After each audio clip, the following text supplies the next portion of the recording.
Hello student, welcome back to my YouTube channel. Please subscribe this channel, like and share this video.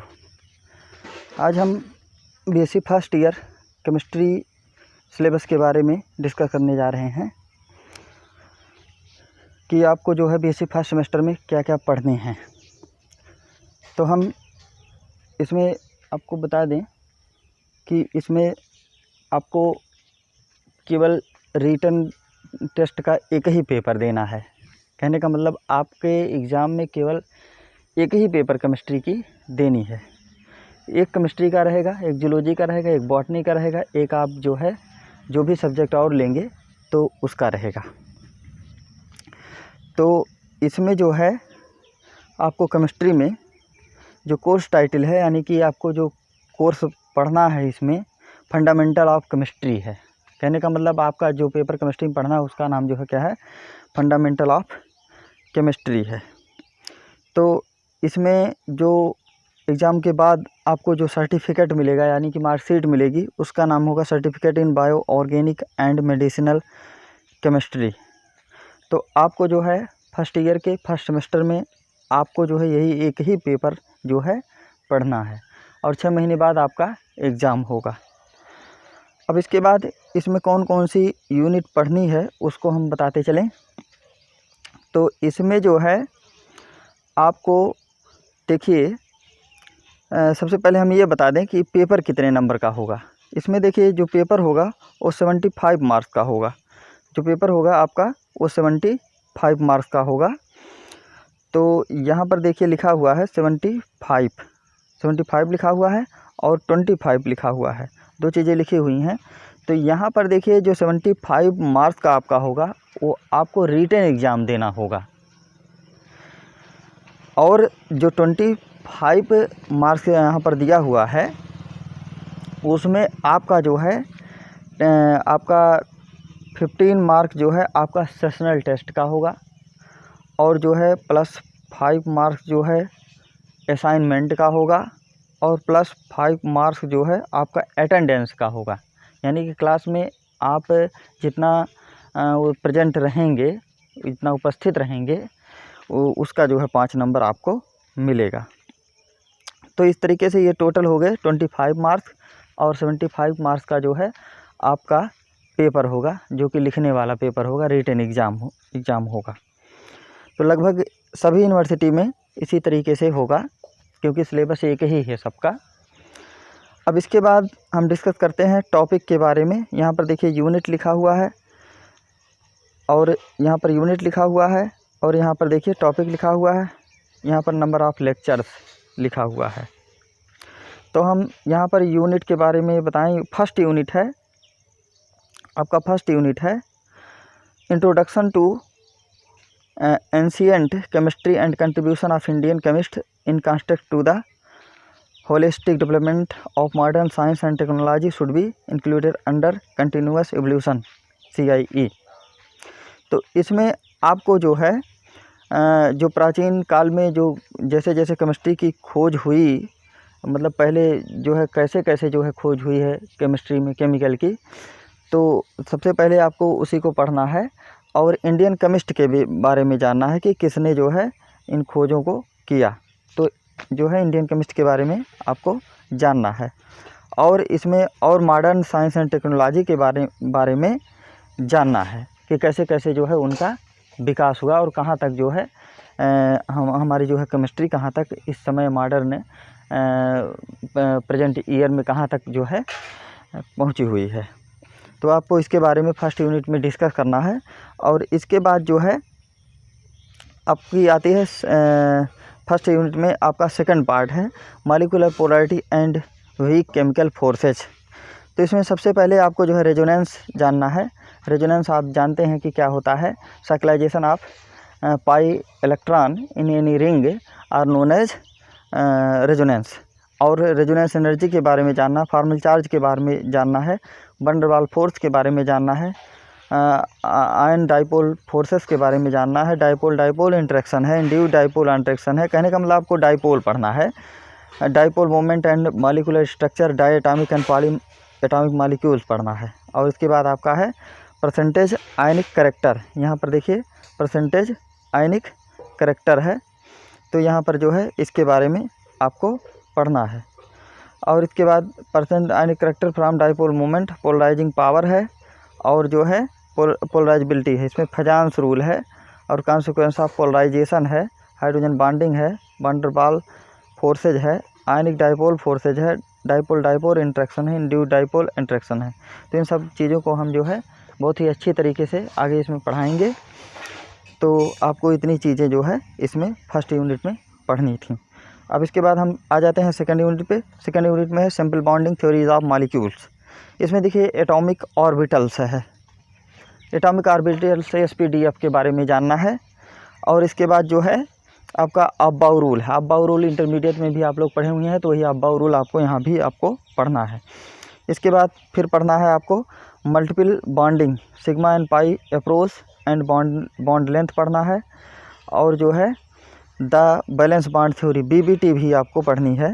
Valence bond theory, valence bond theory में जो है आपका क्या होगा, hybridisation होगा। देखिए लिखा हुआ concept of hybridization, hybrid orbital and molecular geometry.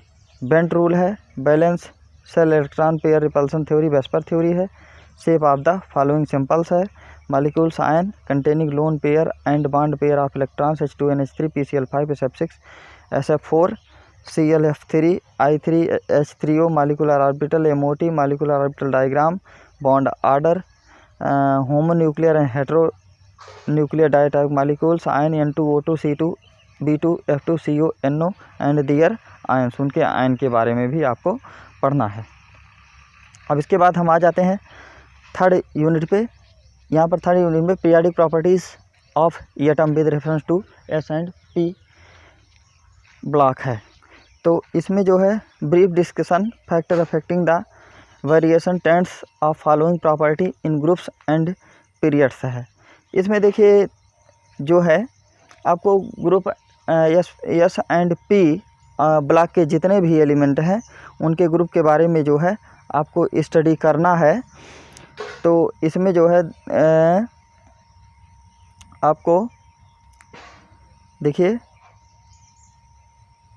यहाँ पर जो है आपको जैसे इलेक्ट्रोनेगेटिविटी है, इलेक्ट्रॉन एफिनिटी है, इन सब चीज़ों को, इन एटॉमिक रेडियाई है, आयनिक रेडियाई है, इन सब चीज़ों के बारे में आपको इसमें पढ़ना है।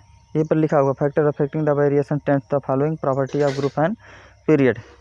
अब इसके बाद इसमें और आगे हम बढ़ते हैं तो इसमें दिया हुआ है effective nuclear charge, shielding screening effect है, स्लेटर रूल है, एटॉमिक एंड आयनिक रेडियाई है, इलेक्ट्रोनेगेटिविटी है, पॉलिंग अक्रॉल स्केल्स है, रॉक्स स्केल्स है, आयनाइजेशन इंथैल्पी है, इलेक्ट्रॉन गेन इंथैल्पी है। तो इन इंथैल्पीज के बारे में इनकी पढ़नी है। और इसके बाद जो है हम आगे बढ़ते हैं, इसमें है recapitulation of basics of organic chemistry, fourth unit जो कि आपकी है। इसमें हाइब्रिडाइजेशन है, बॉन्ड लेंथ है, बॉन्ड एंगल्स है, और जो है बॉन्ड एनर्जी है, ionized and localized and delocalized chemical bonding है, वंडरवाल इंट्रैक्शन है, इंक्लूजन कंपाउंड है, क्लेथरेट है, charge transfer complex, hyperconjugation है, डाइपोल मोमेंट है, इलेक्ट्रॉनिक डिस्प्लेसमेंट है, जैसे कि उसमें inductive effect, electromeric effect, resonance mesomeric effect and their applications है। तो ये देखिए जो आपकी फोर्थ यूनिट है ये जो है आपकी ऑर्गेनिक केमिस्ट्री का टॉपिक है। ये भी फिफ्थ यूनिट भी ऑर्गेनिक केमिस्ट्री का टॉपिक है। और इसके आगे भी जो स्टीरियो केमिस्ट्री है ये भी जो है ऑर्गेनिक केमिस्ट्री का टॉपिक है। इसके पहले जो थर्ड यूनिट तक है ये इनऑर्गेनिक केमिस्ट्री का टॉपिक था। तो चूँकि ऑर्गेनिक इनऑर्गेनिक फिजिकल को सभी को इसमें जो है एक ही पेपर में इसने जो है इंक्लूड कर दिया है। तो जो है आपको जो है यहाँ से ऑर्गेनिक केमिस्ट्री पढ़नी है। तो यहाँ पर जो है इसके बाद देखिए फिफ्थ यूनिट क्या है। फिफ्थ यूनिट में आपका जो है मैकेनिज्म ऑफ ऑर्गेनिक रिएक्शन है, मैकेनिज्म ऑफ ऑर्गेनिक रिएक्शन है। तो इसमें देखिए आपको क्या पढ़ना है, mechanism of organic chemistry, mechanism of organic reactions में आपको सबसे पहले कर्व एरो नोटेशन पढ़ना है, drawing electron movement with yellows पढ़ना है, half headed and double headed arrows पढ़ना है, homolytic and heterolytic bond fission पढ़ना है, टाइप्स ऑफ रीजेंट पढ़ना है, इलेक्ट्रोफाइल न्यूक्लियोफाइल पढ़ना है, टाइप्स ऑफ ऑर्गेनिक रिएक्शन पढ़ना है, एनर्जी कंसिडरेशन है, रिएक्टिव इंटरमीडिएट है, carbocation, carbanion, free radical, carbenes, arynes, nitrenes with examples. इसको जो एग्जाम्पल के साथ जो है इसको पढ़ना है। फिर हम आगे बढ़ते हैं। इसमें देखिए जो 6 यूनिट है ये भी जो हिस्ट्रियोकेमिस्ट्री की टॉपिक है, इसमें भी जो है आपको ऑर्गेनिक केमिस्ट्री ही पढ़ना है। इसमें कॉन्सेप्ट ऑफ आइसोमेरिज्म है, टाइप्स ऑफ आइसोमेरिज्म है, ऑप्टिकल आइसोमेरिज्म है, एलिमेंट ऑफ सिमेट्री है, मॉलिक्यूलर कायरलिटी है, एनेंशियोमर्स है, स्टीरियोजेनिक सेंटर है, ऑप्टिकल एक्टिविटी है, प्रॉपर्टी ऑफ एनेंशियोमर्स है, कायरल मॉलिक्यूल्स है विद 2 स्टीरियोजेनिक सेंटर्स, डायस्टीरियोमर्स है, थ्रियो एंड इरेथ्रो डायस्टीरियोमर्स है, मीजो कंपाउंड है, रेजुलेशन ऑफ एनेंशियोमर है, इन्वर्जन, रिटेंशन एंड रेसमाइजेशन है, relative absolute configuration sequence rule है, DNDL and RS system of nomenclature है, geometric isomerism है, determination of configuration of geometric isomers है, E&Z system of nomenclature, geometrical isomerism of enzymes and alicyclic compounds है, conformational isomerism है, conformational analysis of ethane and butane, conformation of cyclohexane है। इसके बाद axial and equatorial bonds है, conformation of mono substituted cyclohexane है, derivatives है। इसमें Newman projection and sawhorse formula है, Fischer and flying wedge formula है। इसके बाद difference between configuration and conformation है। फिर इसके बाद आपका 7th टॉपिक इसमें आता है बेसिक कंप्यूटर सिस्टम। इसमें आपको कंप्यूटर के बारे में पढ़ना है। अब इसके बाद इसमें जो है आपको कंप्यूटर के बारे में पढ़ना है। पहले फिजिकल केमिस्ट्री में था, तो फिर ये जो है 2 यूनिट जोड़ दिए हैं फिजिकल केमिस्ट्री के। तो इसमें पहला टॉपिक है hardware and software, input device है, स्टोरेज डिवाइस है। इसके बाद जो है आउटपुट डिवाइसेस है, सेंट्रल प्रोसेसिंग यूनिट है, control unit and arithmetic logic unit है, नंबर सिस्टम है, binary octal and hexadecimal operating system है, computer course BCD ASC second, numeric string constants and variables है, ऑपरेटिंग सिस्टम है, DOS है, Windows है, Linux है, introduction of software language है, low level and high level language है, machines language, assembly language, Q basic pattern है, software products है, office है, chem sketch, Scilab, MATLAB, HyperChem etcetera internet applications है। इसके बाद आपकी जो है जो आपका 8th यूनिट है उसमें मैथमेटिकल कॉन्सेप्ट फॉर केमिस्ट्री है। इसमें लॉगरिथम रिलेशंस है, कर्व स्केचिंग है, linear graphs and calculation of slopes है, डिफरेंशिएशन ऑफ फंक्शंस है, function like kx, e power x, x power n, sin x, log x, maxima minima, partial differentiation, reciprocity relations है, integration of some useful relevant function है, relevant function है, permutations and combinations है, factorials है और जो है probability है। तो इसमें देखिए टोटल जो है आपकी 8 यूनिट हैं, 8 यूनिट इसमें हैं। तो हम 8 यूनिट के बारे में आपको डिस्कस कर दिए। तो आपको सारी की सारी चीज़ें यही जो है आपको पढ़नी है। तो यहाँ पर जो है देखिए आपके 8th यूनिट कंप्लीट हुई है, यही चीज़ें पढ़नी है। हम आपको अब